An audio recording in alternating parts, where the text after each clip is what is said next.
It is my pleasure to be introducing Dr. Deshmukh. Dr. Deshmukh is a stroke and interventional neurologist at Health Sciences North in Sudbury, where he has been practicing since August 2021.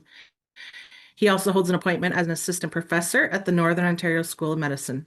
He completed his internal medicine residency in New Delhi, India, followed by a neurology residency and neurointervention fellowship.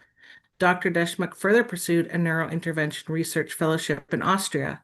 He then completed advanced training with a stroke fellowship and a neurointervention fellowship at Hamilton General Hospital in Hamilton, Ontario. Welcome, Dr. Deshmukh. Uh, Thank you so much for the kind introduction. Thank you for inviting me for the presentation. So I have about 45 slides, so probably we can start. Uh, so I'm talking about recognizing neurological change in your patient. Particularly, this session is valid for patients who are already in the hospital and they have some neurological change and how to approach this. So I'm going to give you three different examples, and I'm going to go through what happened with these patients and how these can be three different scenarios where you will be dealing with an acute neurological change in your patients. So the first patient is a 60-year-old female. She has a history of coronary artery disease, hypertension, dyslipidemia. She had a stroke in December of 2024, and I was actually following her in stroke clinic. I saw her in September 2025 when she was on Plavix and statins. A couple of months after, she was admitted to HSN for the knee surgery, which was done on November the 13th. Next day, she was in ICU. She was recovering well. She was given rivaroxaban 10 milligram in the morning, which is part of the DVT prophylaxis post knee surgery. And she was actually ready for discharge, awaiting for her ride. At around 3 p.m., she actually went for a walk outside. And when she returned back to ICU, she was just getting ready. In about 30 minutes, she was found by the nurse with new focal deficits of right-sided weakness and aphasia. The ICU physician was called. He assessed the patient. Patient had dense weakness, global aphasia. Patient's NIHS score was 25. And we did the initial CAT scan, which did not show a large stroke on the left side. There is this hyperdensity in the left hemisphere where we found the occlusion in the left MCA. So this is one entity which is, and then we went ahead with the CT perfusion imaging, which shows that the small area of stroke is already there, but there is a quite a bit large green shade of penumbra. So there is a large salvageable brain. Now, what this patient has is an in-hospital stroke, a stroke event occurring during hospitalization for another condition. In-hospital strokes are common, and often there is a delay in their recognition compared to the patients directly presenting to emerge. This is quite contrary to our expectation that if a patient coming to the emerge, he should be recognized with the stroke diagnosis quite early. But contrary to that, in-hospital strokes, the recognition is quite delayed, and in comparison to patients coming to the emerge.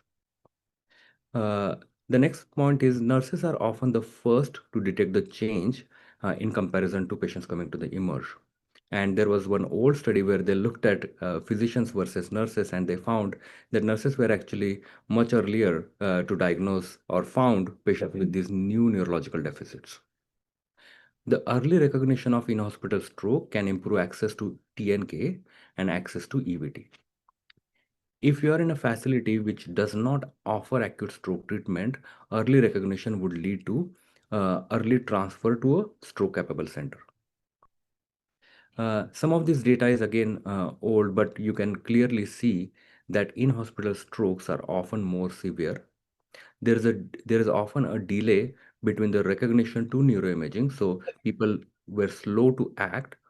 You also can see there is a delay between their recognition and thrombolysis. In comparison to patients presenting to the ED, they are less likely to get IV thrombolysis. The reasons could be they had some surgery, they are on DVT prophylaxis, or they have some other underlying bleeding condition, but they are less likely to get IV thrombolysis, and they are equally likely to get endovascular thrombectomy in comparison to patients coming to the ED. Overall, they have poorer outcome compared to patients coming directly to the ED. Uh, the incidence rate of in-hospital stroke is in the range of 2 to 4%. Again, it really depends on what kind of health facility it is. If it is a predominantly cardiac hospital, you might see more in-hospital stroke. If it is a general hospital, probably you will have little lower risk of in-hospital strokes. Almost 50% of all in-hospital events occur within 24 hours of vascular procedure.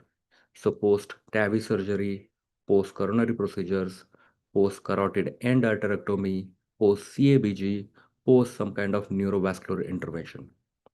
And some of the other important causes are underlying dehydration, infection,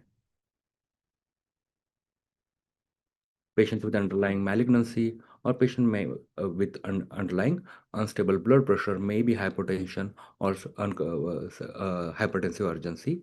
These are some of the important reasons of in-hospital stroke. Often these patients are older, they have advanced comorbidities, and they have lower baseline modified Rankin score or lower baseline health condition. And that also translate into a poorer outcome in patients with in-hospital stroke. And there is often there are many problems in detection, or there is often delay in recognition.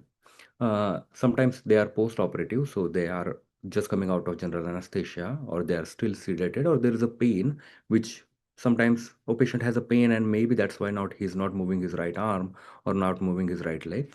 Or in ICU patients when they are intubated, or sometimes often these strokes occur within 24 hours of hospital admission. So patients are in transit, they are getting transferred from ED to the ICU or ED to the acute floor, and in that transition, their recognition is often delayed, and they occur on medical or surgical floor where sometimes nurses or staff are not trained to recognize the stroke symptoms. That was our first case, which is an in-hospital stroke. Now, case number 2 is a 70-year-old female. She has hypertension, diabetes mellitus. She was known to have atrial fibrillation. She was on anticoagulation for that. She presented to HSN Emerge around afternoon of October 6th with right-sided weakness and aphasia.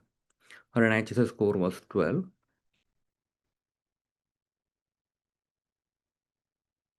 We did her CAT scan. You can see that the left hemisphere looks pretty all right. There is no large established stroke in the left hemisphere. We did the CT angiogram and you can see there is an occlusion involving the left MCA. This is the CT perfusion imaging, which again shows the large area of green penumbra or the salvageable tissue. This patient was on anticoagulation, so we could not provide her IV thrombolysis. But we went ahead with endovascular thrombectomy. She had this MCA occlusion, and we were able to do the thrombectomy and re-establish the blood flow to the left hemisphere.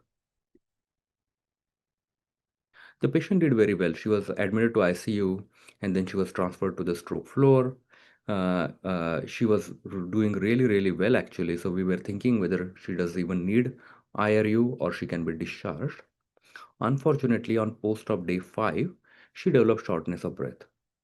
And then some weakness on the left side was found. At this point, a CT scan of the head was done and it was normal, or it did not show any new change. So the team went ahead with extremity angiogram because the pulses in the left arm were absent, and they found left arm arterial thrombus. There was a suspicion of PE which was ruled out, and patient was started on heparin infusion. She was also transferred to ICU. Because of the shortness of breath, she got intubated. Now on post-op day 6, it was noticed that she's not moving her left arm, but she's also not moving her left leg. And at this point, because there was no improvement and she continued to deteriorate, a repeat CT head was done. And what it showed was actually a new stroke in the right hemisphere. It is pretty large stroke at this point. There is already 24-hour delay between her recognition, and she had new right M1 MC occlusion. So that is your stroke recurrence. A small number of patients who are already admitted in the hospital with the stroke diagnosis can have a stroke recurrence. That risk is 8 to 10% in the first year, and the risk is often front loaded. So the risk is maximum in the initial 30 days or initial 90 days after the first stroke. And they occur more they occur more often in patients who have underlying carotid atherosclerosis or underlying carotid dissection. Just for information, this is another score which looks at the risk of recurrent stroke in patients with TIA, and that risk is stratified based on their age, blood pressure, clinical features, duration, and duration of TIA and the underlying diabetes. And you can see if these patients left untreated and if they have a high ABCD2 score, they have up to 18% risk of recurrent stroke within 90 days. So you always have to keep that onto your radar, that a person who has a diagnosis of stroke, who is admitted to the stroke floor, can have a recurrent stroke, and that always is a possibility. Now coming to the third case, it's a different entity. So she's a 70-year-old female. She's from the island. She has underlying history of hypertension. Otherwise, she's very healthy and independent. On the morning of November 14th, she woke up with left-sided weakness and neglect. I think both of these cases were very close to each other. They presented in the same week actually. So she woke up on November 14th with left-sided weakness and neglect. She had mild deficits.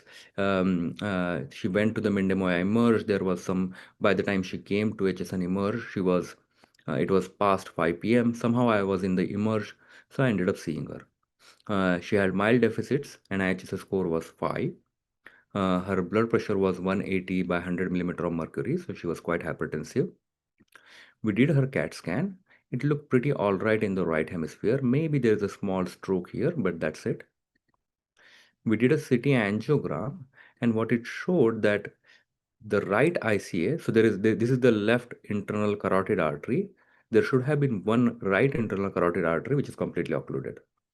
Somehow the brain on the right hemisphere was getting blood flow, so she was doing not so bad. Her NIHS score was mild. When we look at the CT perfusion imaging, there is still a large area of salvageable penumbra, but patient was clinically doing all right. So we decided to admit her to ICU for close observation.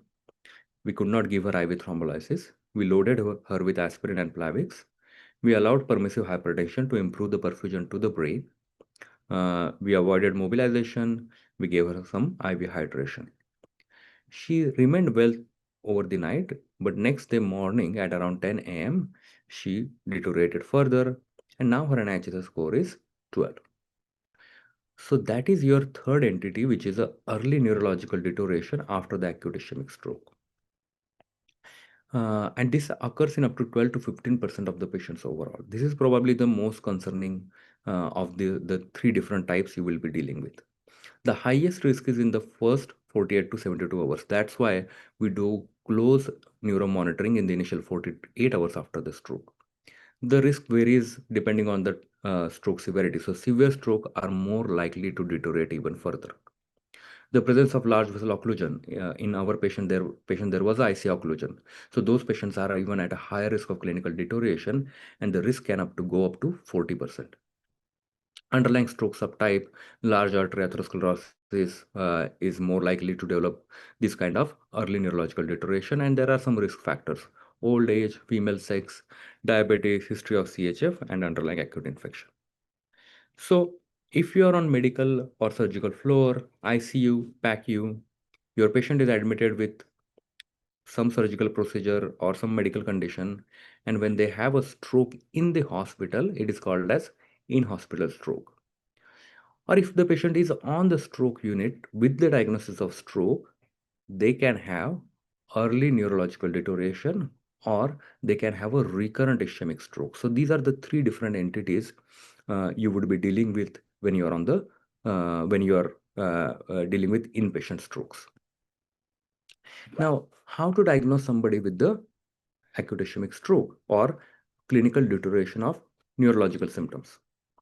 There can be new or worsening hemiparesis or hemisensory loss, or new or worsening aphasia or neglect, droopiness of mouth or slurring of speech, hemianopia or blindness, vertigo and ataxia, diplopia or dysphagia, some of the posterior circulation signs and symptoms. So typically, a stroke will have acute onset, focal deficits. So it has to be a deficit. It cannot be an abnormal involuntary movement, or it cannot be a positive sensory phenomenon. It has to be a deficit. It has to be a focal in nature. It cannot be generalized weakness, generalized fatigue. And based on these clinical symptoms, you can have anterior or posterior circulation stroke. You can have right or left hemispheric symptoms. But now you cannot have everybody trained for such detailed neurological examination. So what we use is stroke screening tools, and we are going to talk about a couple of screening tools which we use in our region. So the simplest one and the most often used is FAST. F for facial weakness. So you ask patient to smile and you look for the facial deviation. A is for the arm weakness. So you ask patient to raise their arms, and if there is a mild asymmetry or drift, that's for arm weakness. Or you talk to the patient and see if their words are slurred or they're struggling to find words. And the T is the time to act. Although it is a very simple tool, and typically we tell this to our patients also, it is designed for use by emergency medical services and first responders. And despite being very simple, you still have a sensitivity of 76 to 85%. So that's a very good sensitivity.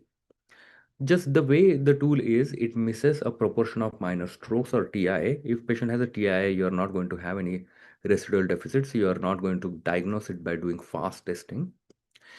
And it fails to identify posterior circulation symptoms because it does not comment about visual fields, balance issues, coordination issues. There is a modification of FAST score, B fast, where B is for the balance and E is for the eye symptoms. So, sudden loss of balance, coordination, walking difficulties, or sudden visual change, blurring, double vision, loss of vision, those are the parts of B and E. And what it does is it mainly reduces the chances of missing the strokes from 14 to 4.54%. This was one of the study where they compared fast with the B fast. So these are the two simple scoring mechanisms, and fast is what we are using in our region. Before moving forward, I want to quickly comment about the ACT fast score. We use it in a couple of small hospital. We use it in Wawa and at James Bay Coast. And what we are trying to do by using this score is we want to tell or we want to predict if patient has a large vessel occlusion, or if the patient has occlusion in MCA or ICA, or patient probably has a minor stroke. So what we do in ACT fast is we look for the typical component: face, arm, speech, time. We see that the patient is, we have to confirm that patient is within the 24 hours time window. The next step is in the arm, in typical fast, you just want to look for some asymmetry of arm weakness or arm strength. In ACT fast, you really want the arm to drift down. And if the arm drifts down completely in 10 seconds, that means that the arm is severely weak. If the right arm is weak, you are going to look for the language deficits. Or if the left arm is weak, you are going to look for the neglect. And if the ACT fast is positive, you really want to, so if patient is in VAWA and if they are ACT fast positive, there is a high probability that they will have a large vessel occlusion, and you want to direct them directly to Sudbury for where we can do endovascular thrombectomy. If they are ACT fast negative, you want to direct them to the nearest stroke center, which is Sault Ste. Marie. So that's where we use ACT fast score. There are multiple such scores. There is a race, lamps. Both of these are used for the LVO detection. Again, as I said, ACT fast is for LVO detection. Fast and B fast are for the detection of stroke. Now, when you are on the stroke floor, what you are looking for, what you are doing is an NIHSS score, or National Institute of Health stroke scale. It is a standardized stroke severity scale to describe neurological deficits in acute stroke patients, and it mainly guides eligibility for TNK and EVT. There are some important components of neurological examination: level of consciousness, language, cranial nerves, motor strength, sensory function, cerebral examination, reflexes. In NIHSS, what you look at is level of consciousness. So there are 6 questions for LOC: best gaze, visual fields, facial weakness. You look for arm and leg motor function. You ask patient to raise arm, you ask patient to raise leg, and look for any weakness. You look for ataxia. You look for sensory examination. You do language testing. You might have seen some of these charts which we use for the language examination in NIHSS. You look for dysarthria, you look for extinction and inattention. So it is an 11-point scale. These are some of the guiding principles. I will not go into their details. What NIHSS does is it allows us to quantify our clinical examination. It provides standardization. It helps to communicate the patient's status, and it determines if the patient's neurological status is improving or deteriorating. So it kind of give us a tool to kind of monitor our patients. And sometimes you don't need the perfect NIHSS, but as long as you can tell there is a change over time, that is good enough, because that's what we want to see.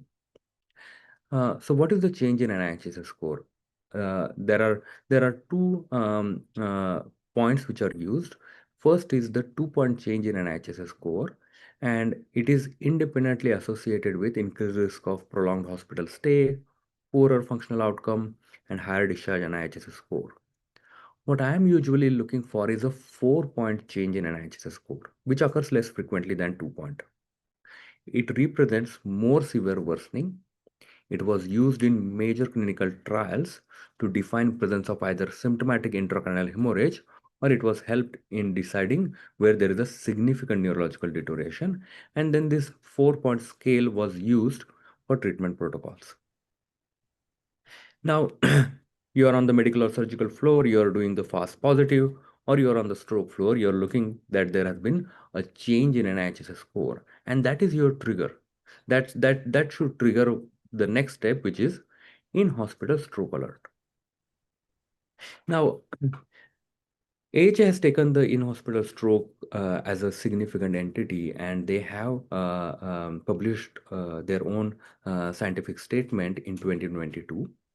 And some of their recommendations are that all the hospital staff should be empowered to activate stroke alert. We don't want to miss in-hospital stroke. We don't want any delay. Patient is already in the hospital. That patient should get the best care possible. There should be a response team. It doesn't need to be a neurologist all the time, but any person or any team who can make sure that the patient gets appropriate treatment, that would be your response team. There should be a protocol in place to get urgent neuroimaging and interpretation of that CT scan. If your hospital is unable to provide acute stroke treatment, there should be a pathway to expedite transfer to the stroke center, and if necessary, telemedicine can be considered.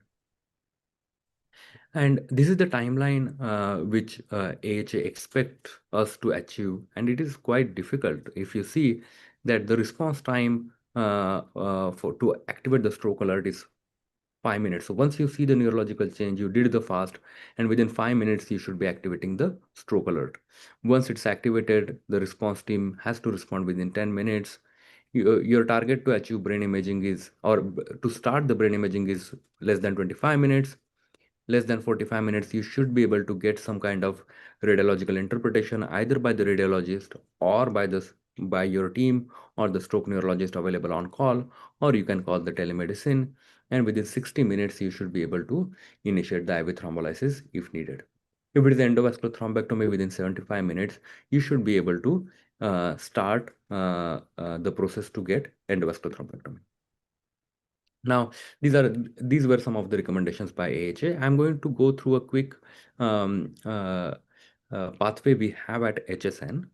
And there are two slides of this pathway. The first part is, once the nurse has detected that there has been an acute neurological change, the first step is to do a fast stroke signs.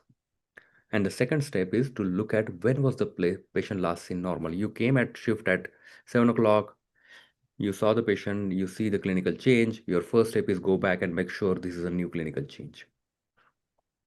Once you have And if this change is, if there is act fast is negative, or if the change has been there for more than 24 hours, you don't need to activate stroke protocol. You call MRP, you tell them there has been, this is the change which has been noticed, and to consult neurology on an elective basis. But if the patient act fast is positive and patient is within the 24 hours, you need to contact MRP right away, notify MRP about the change, last seen well, and notify MRP to call the acute stroke physician. Sometimes you have different MRPs on different, or there are some locum physicians. So the part is to make sure that the acute stroke physician has been called. Either the MRP calls the acute stroke physician. And so this is your first step. If the patient is within the initial 4, and so there are two parts. One is patient is in the early window. The next is the patient is in the late window. If patient is in early window, you either messaged MRP on hypercare, which we use at HSN, or whatever way of you're communicating, and within 15 minutes, if there is no response, the nurse should directly contact the acute stroke physician on call. And then once that acute stroke physician is called or MRP has been got in touch with, then their responsibility is to make sure there is a stat CT stroke imaging which is ordered. You have done the stat blood glucose. You call the ED charge nurse that there is a inpatient stroke protocol, and the nurse who is on the floor should accompany patient to the CT scanner, make sure the patient gets transferred to the ED to ensure that they get the appropriate stroke treatment. If you are in the late window, so more than 4.5 hours, you have little bit more time. So you messaged MRP on hypercare or your messaging system. You did not get response in 30 minutes. Then after 30 minutes, you can contact the stroke physician, who will then ensure that CT code stroke is ordered. If there is a large vessel occlusion, patient will go for endovascular thrombectomy. If there is no large vessel occlusion, that patient will be treated as a usual care. So this is the pathway at HSN, and there are pathways for North Bay. There is a pathway for Sault Ste. Marie. There is a pathway from Timmins District Hospital, and every hospital has their own way of dealing with in-hospital strokes. What AHA recommends is all the staff, there are few steps that all the staff should be educated about in-hospital stroke. That's what we are doing today. There should be a simplified assessment method, so we have chosen FAST. Define in-hospital stroke alert activation process. I just showed you the chart, and there should be a dedicated team to respond to stroke in-hospital stroke alerts, which we have. Now going back to our 3 patients. So the first patient who was in hospital for the knee surgery, who had a left hemispheric stroke, we were able to go ahead with endovascular thrombectomy. This was her scan, which showed the left M1 MC occlusion. So we could not give her IV thrombolysis because she received the rivaroxaban. We did the endovascular thrombectomy, and complete recanalization of MCA was achieved. She was admitted to ICU for a few more days. She went to stroke floor, then IRU. She was found to have a new diagnosis of atrial fibrillation. She was started on anticoagulation, and end of December, she was discharged home. The second patient where the diagnosis of stroke was delayed by 24 hours, we could not give her IV thrombolysis. We could not offer endovascular thrombectomy because there was already a large established right MCA stroke. She continued to deteriorate, remained intubated. Her reason of recurrent ischemic stroke remained unknown, and she eventually became palliative. The third patient who had an in-hospital clinical worsening or early neurological deterioration, we could not give her IV thrombolysis, but we went ahead with endovascular thrombectomy. She had completely occluded right ICA, which I was able to open, re-establish blood flow to the right hemisphere. Her EVT was successful. She was admitted to ICU, then stroke floor, then IRU, and she was just discharged home in the second week of January. And I believe she was going to Dominican Republic. Probably, yes, she has gone probably. So the key take-home message is for in-hospital stroke, nurses are the front line. Your FAST should trigger the action, follow the inpatient stroke protocol, and when in doubt, just you have to get the help, call it out. Okay. Very good, thank you. So just to be clear, is it that it's typically nurses that would do the fast and physicians that would do the act fast. Is that correct? No, so fast is for the nurses to detect the stroke. Yeah. And yes, Act Fast, there are two centers where we have Act Fast protocol set in, and those centers, it is the physician who does the Act Fast. But Act Fast is again developed for the paramedics in places where, in particularly in USA, where they have one hospital which offers only IV thrombolysis, another one which offers both IV thrombolysis and endovascular thrombectomy.